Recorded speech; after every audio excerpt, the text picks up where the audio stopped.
Good day, everybody, and welcome to the Bible in a Year 2021. We're on day 60, and I have noticed that we continue to get a lot of new people joining us. I just want to thank you for joining us. It's um, it's much better when we have a rich community when we do things like this. I always found it interesting. It doesn't look like this year there's a lot of people in a talkative mood. I can understand that. COVID kind of has robbed us of our desire to talk a lot, and I'm just glad you're here. Um, Say hi if you get a chance. If you have any questions, by all means, just drop me a note, and or just put it right there in the comments. So it's good to have you with us. So we're looking at Numbers today, Numbers chapters 14 to 15, and the worship song that Moses wrote in Psalm 90. So let's just get moving on this. There's a bit of things that I wanted to point out from this. Uh, Look at this first one. The entire community raised their voice, and the people wept that night. That it's that sense of loss, that sense of we went through all this, we've gone through the desert, we've experienced all the things that we've experienced, and this is what we're facing now. It's just this uh, sense of loss, this and the weeping and what have we done? Kind of questioning that they have because that's their perspective right now. That's the report that they've heard, and that's where they are. And what's so sad about this, and we do this all the time, I got to tell you, um, I've seen it happen so many times. They're just on the verge of victory. They're on the verge of they're coming to this place. This is what the whole voyage has been about. They're right there on the edge of this promised land. All they have to go in, do is go in and take it. Um, but they've allowed a bad report to sour them. They're right there. They're at the finish line. At least for the journey out of Egypt, they're at the finish line right here. They're about to take the promise, and and they allow that victory to be stolen from them so many times. So many times we go through so many things in our lives. So we don't realize it, but we're right there on that verge of victory, and we give up. We walk away. We sit down. We throw in the towel, and we don't understand. Another day, another week, another month, bang, and the victory that we would have had. Stay the course. That's what this is about. So they said to each other, let's pick a leader. So they want to pick a new leader, and let's go back to Egypt. They have this fanciful idea of what Egypt is like, and all they can remember are some of the good things that came out of it. But and they forget they weren't free. They weren't free, and there is a cost to freedom. We all know that there's a cost to freedom. We have to put up with certain things. Freedom is a little more work, um, but we all know the freedom is worth it, isn't it? And they want to go back to slavery just because of their disappointment. Look at this wonderful perspective. Okay, this is Caleb and Joshua. The land we crossed through to explore is an exceptionally good land. If the Lord is pleased with us, He'll bring us into this land and give it to us. It's a land that's full of milk and honey. Only don't rebel against the Lord, and don't be afraid of the people of the land. Look at this. They are our prey. Their defense has deserted them, but the Lord is with us. So don't be afraid of them. There are so many times, people, we get this so backwards. Oh, and we see ourselves fighting towards some sort of victory with some invisible enemy or something in our way, and we don't understand that we already have the victory. Jesus gave us the victory, and we're fighting from victory. And those things that we think are our enemy, those things that we think are coming against us, they're nothing. They're absolutely nothing. um, Joshua and Caleb, picture them here as our prey. We're not the victims here. We're the triumphant ones. And that's the attitude that we need to have with everything that Jesus has done for us, and the fact that the work is finished, um, and the enemy is defeated.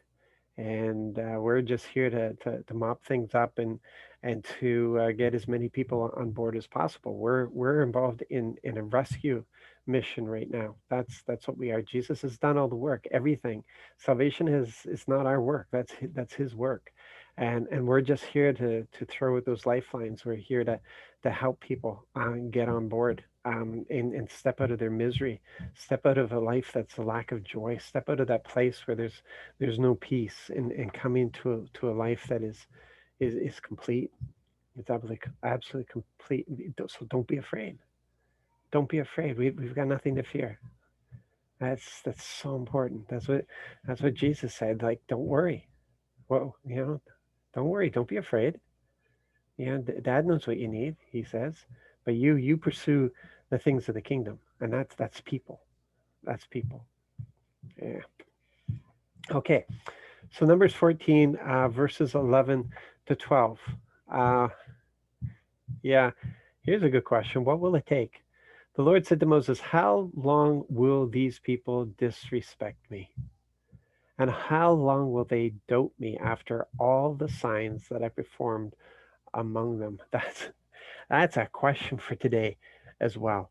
The number of people who doubt the goodness of our Father, who doubt His love, who doubt His forgiveness, who doubt all those promises that He's given.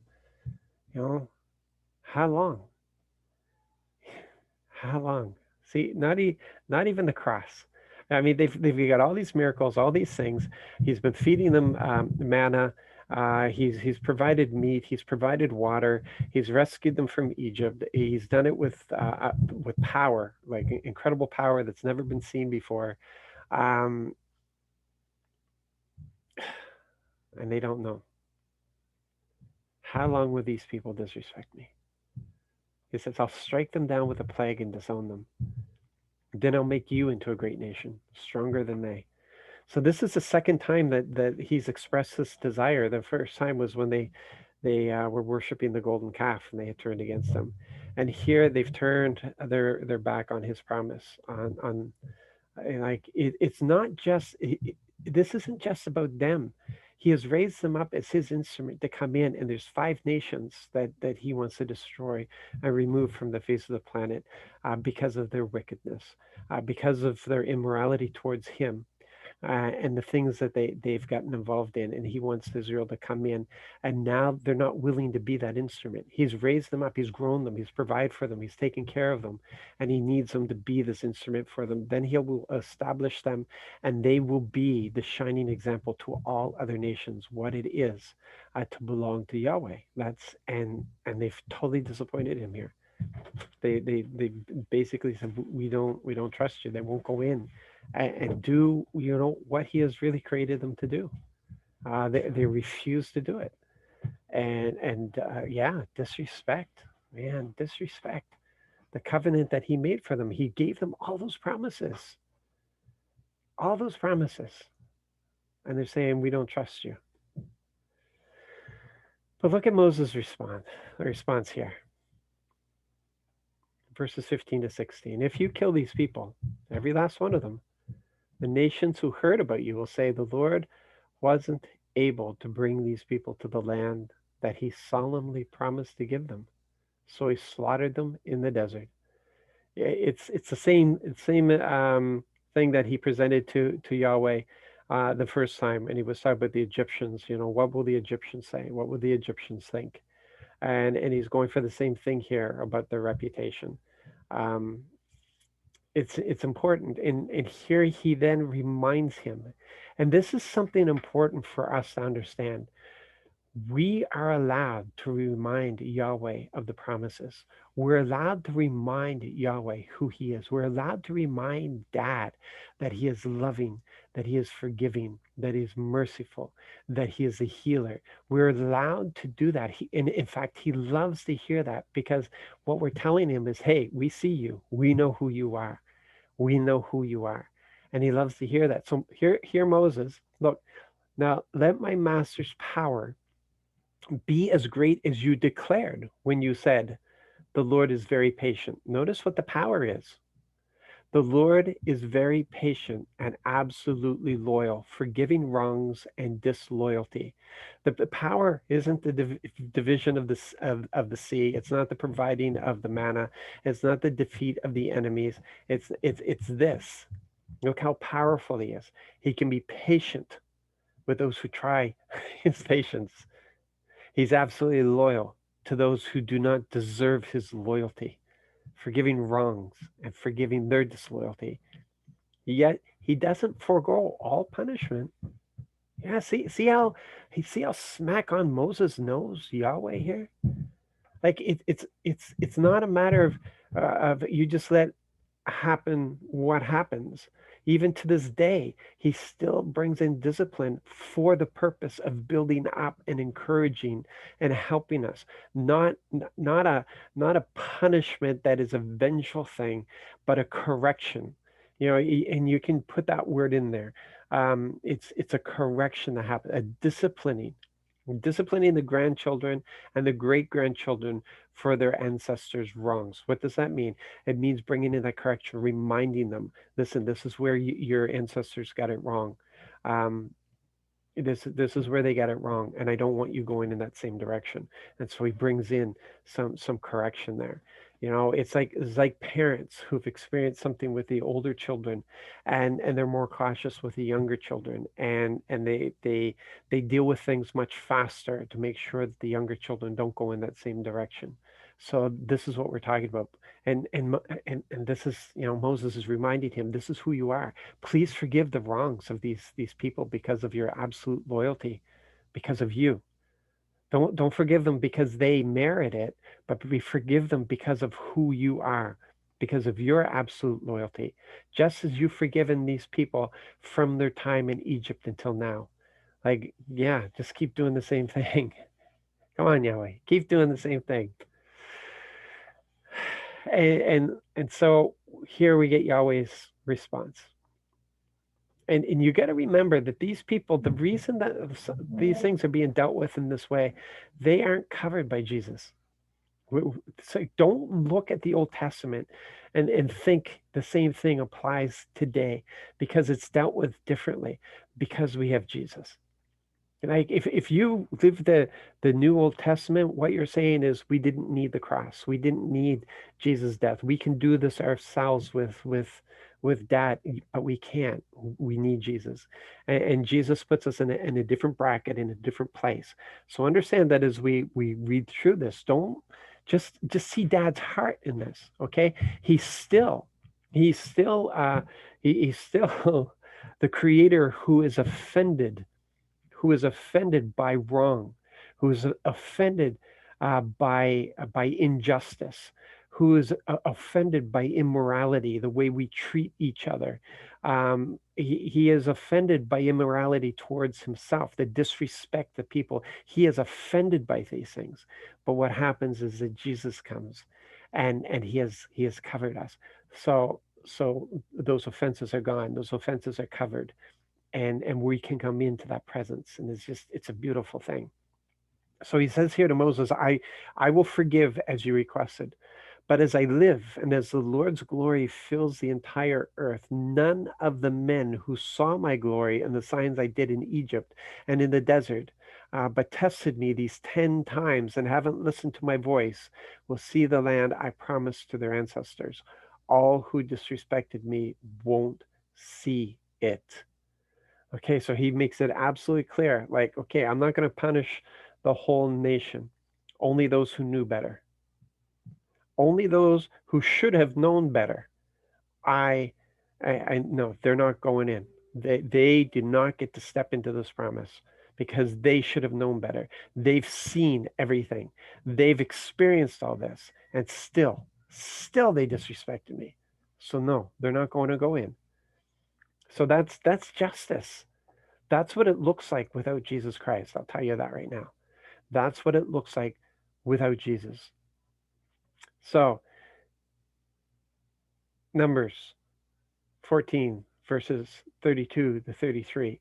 Your bodies, however, will fall in this desert, and your children will be shepherds in the desert for 40 years. They will suffer for your unfaithfulness until the last of your bodies fall in the desert. So when he says that, he punishes the children to the third and fourth um, generation, this is how I see it. Okay, this is how I take it. It's not something where he reaches out and he punishes, but there is a consequence that the generations to follow are going to have to live out, and that happens to this day. There are consequences for our disloyalty. There is consequences for our rebellion, natural consequences that happen, and it affects the generations that follow until there's a reestablishment that happens. Thankfully, in this case, the only ones who are impacted are really the next generation. Um, and he says, your bodies, however, will fall in the desert, and your children will be shepherds in the desert for 40 years. They will suffer for your unfaithfulness until the last of your bodies fall in the desert. There's an end point at least.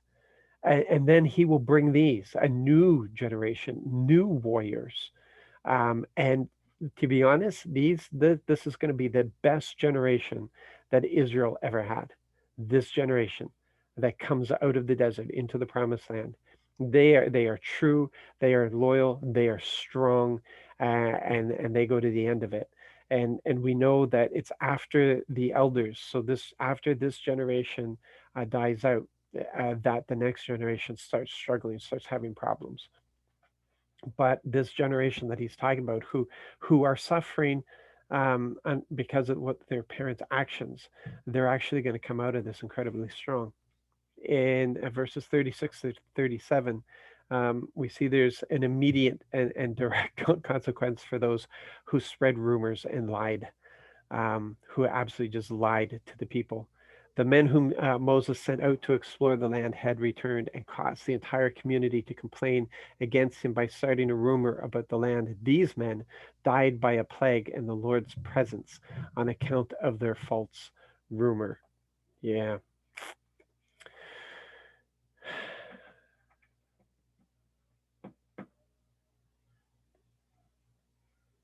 Yeah, then the people change their mind when they hear what's going to happen. 40 years in the desert. And they're all going to die out. Maybe that land doesn't look so bad after all. And they decide to try to take it. And Moses says, why do you disobey the Lord's command? It won't succeed. And he warns them that the inhabitants are going to come out and they are going to give them a thumping. And that's exactly what happened. Exactly. So yeah, sometimes once it's pronounced, it's pronounced, and that's it. You need to go with that flow, and try to find obedience in that thing. So then we go on to Numbers 15, and we see here the Lord right away just wants to move on. So he starts preparing. He starts preparing the next generation, and he says to Moses, "Speak to the Israelites and say to them, when you enter the land where you will live, which I am giving you." And then he starts giving instructions, and he does this a few times. When you enter the land where you will live, he's not speaking to the generation that's about to die out. He's speaking to their children, and he's giving them instructions. He's preparing them. He's already moved on. All he's going to do with that current generation, he's just waiting for them to die out. He's got nothing further to say to them. It's to the children now that he's dealing with. Um, yeah, maybe it's we often talk about sin, and I think there's a lot of baggage that comes with that word has been misused many times, and I think that we need to look at some of this other language to better understand it. I often refer to it as rebellion, but here it's also referred to as disloyalty. When you do things that are disloyal, you do things against the instructions of the Lord, you're being disloyal. And when we talk about kingdom and king, because we are part of God's kingdom, and we have a king, our king, Jesus Christ, and instructions have been given. And when the king gives instructions, we obey those instructions because we love our king. It's not a fear thing; it is a love thing. And when we decide to not listen and not follow instructions, we are being disloyal to our king. I think that may be better understood for people. And so we see here, but the person who acts deliberately, whether because he's just given instructions for those who do wrong things by mistake, and now he's dealing with those who choose choose to act rebellious. But the person who acts deliberately, whether a citizen or an immigrant, and insults the Lord, that's what disloyalty is. It's an insult. That person will be cut off from the people for despising the Lord's word and breaking his commands. That person will be completely cut off and bear the guilt. So that's what you do with disloyal people. You're disloyal to the king. You can't be part of the kingdom. Out you go. We swear allegiance. We pledge allegiance. Uh, our American friends, those of you on here from the United States, you pledge allegiance to the flag, right? That's what you do. Um, we don't have that in Canada, but you have that in the United States. So you understand this whole pledging allegiance. And to be a traitor in the United States, yeah, has great consequences, not just according to the law, but socially as well, to be labeled as a traitor. And this is what happens for us in the kingdom. Um, Judas was a traitor, and for those of us who deliberately go against the instructions of the Lord, we're moving into that territory of being disloyal, and being a traitor. And we need to be careful because if we choose to live in that, eventually we're actually going to move out of the kingdom. Eventually, we're just going to stop listening completely, and we'll move out of the kingdom. So, yeah, just be careful. Um, God's grace is really great. It's incredible. So if you've done that, if you've been disloyal, if you, yeah, and by disloyal, what does that mean? That means when you do anything against anybody, against our Father, or against people, when you lie, when you cheat, that's immoral. As Father has defined morality, and that's being disloyal because He's told us not to do it. Um, being angry. Jesus says that's, no, don't be angry because that's where it's the murder. That's where murder comes from. So these are things that we need to be conscious of. And when we make a mistake, that we need to deal with it right away. Don't put it off. Deal with it right away before it becomes something that ends up separating you from Father. So here's an example right away in verse 32. When the Israelites were in the desert, they found a man gathering wood on the Sabbath day. Nobody could plead ignorance. They all know the Sabbath. I mean, Yahweh went on and on and on about the Sabbath. He explained the Sabbath. He explained the purpose, the sacredness of the Sabbath. You just don't do any work. If you're going to need something for the Sabbath, then you make sure you've collected it the day before. So that's how this works. And so yeah, this man is disloyal, and actually he ends up being put to death because of it, because this is justice. Do you understand?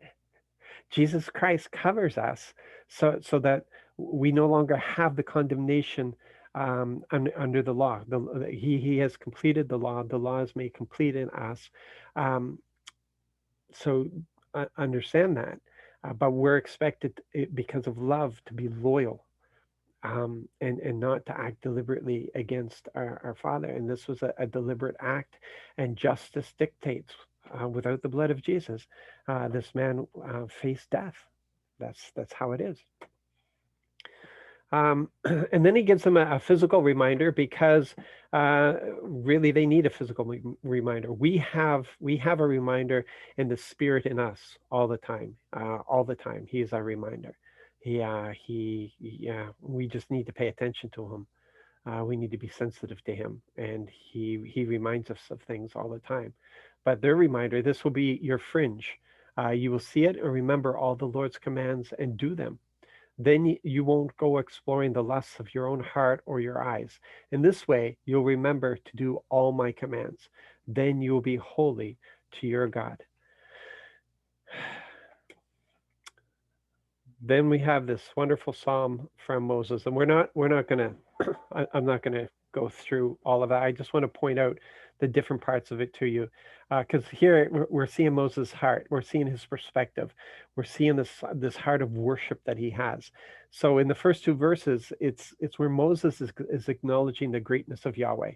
No words can describe him, the immenseness. And if you've shrunk him down so he's manageable, and there's no mystery in him because you think you understand everything about him. Then you are not worshiping Yahweh. You are not worshiping the Creator. You are not worshiping Father, Son, Holy Spirit, because He is beyond our understanding. We can worship Him for what we know, and we worship Him for the great mystery of beyond what we know. And this is who He is. And that's what Moses is acknowledging here. Then in verses 3 to 9, we have the preeminence of Yahweh. Sorry, the permanence, preeminence, the permanence of Yahweh, which, you know, when you're looking at that, when you're looking at the permanence of who he is, that he doesn't change, that yeah, he's absolutely beautiful. His life, his love is immense. When you see all this, his loyalty, that he is true to his promises. When you see all these things, all that he is, and then we stand against that, man, Moses just says we're like grass. It's withered and gone by the evening. It doesn't last very long at all. Our life is nothing in comparison to his glory, and so it's just fleeting. It's just fleeting. Um, in verses 10 to 11, there's the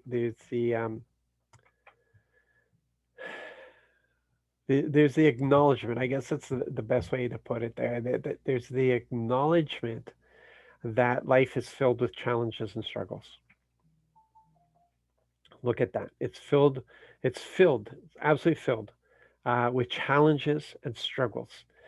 In our New Testament scriptures, we're told that Dad uses all of that for our benefit. Nothing is wasted at all. And it's not that he keeps us from going into things that are beyond us. He allows us to go into things that are beyond us so that we learn dependence upon him. These are things that would crush us and destroy us if not for him. He's the one who has us stand up in these things. It's just absolutely wonderful. Yeah, I know that there's the saying that he doesn't have us face anything more than what we can handle, but that's not true. He purposely allows us to go into things that are way beyond us, way beyond us. We walk through the valley of the shadow of death, but I won't fear evil because he's with me. He's with me. I can face everything. I can do everything. That's how Paul says it. I can do everything through him who gives me strength. Not I can do everything because he's made me strong. No, he gives me strength of the natural. I'm dead in this thing. But because of him, I can have victory in this thing because of him. So yeah, there's this acknowledgement. And then in verse 12, we see here with Moses, life was never meant for us to go it alone. We need Yahweh. We need him. We were not designed to be independent. We were not designed to live outside of community. We were not designed to be hermits. We were designed to live in community, in communion with our Father. That's how it was designed. Because in verses 13 to 17, we see that in relationship with Yahweh, everything makes sense. Everything makes sense. It's a beautiful, beautiful psalm. It is. It's a beautiful psalm.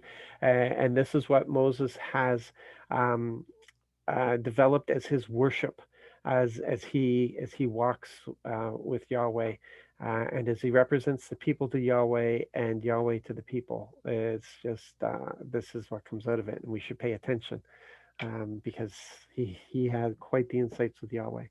That's a lot today. I know. I'm sorry. It's just that it was a big couple of chapters, and a lot of things there that I just wanted to point out because it's showing so much about Yahweh, showing so much about who He is. It's important for us to understand.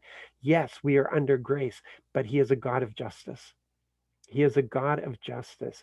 He has he has designed things to work in a certain way, and when those things don't work in that certain way, then he's going to deal with those things. And there is a day set aside for that judgment, and we want as many people under the blood of Jesus as we can get there. And we need they need to hear that there's answers. They need to hear that someone loves them that much. They need to hear that there's no possible way that any of them can stand up under the glory of our Creator. There's no way that they can do it, but our Creator is our Father, and our Father is compassionate towards us. He loves us. He doesn't want to see anybody perish. He wants to see everybody saved. So He wants us all under the blood, and we're here as those ambassadors. We're here as light in this world. We're here as salt in this world. That's what Jesus said.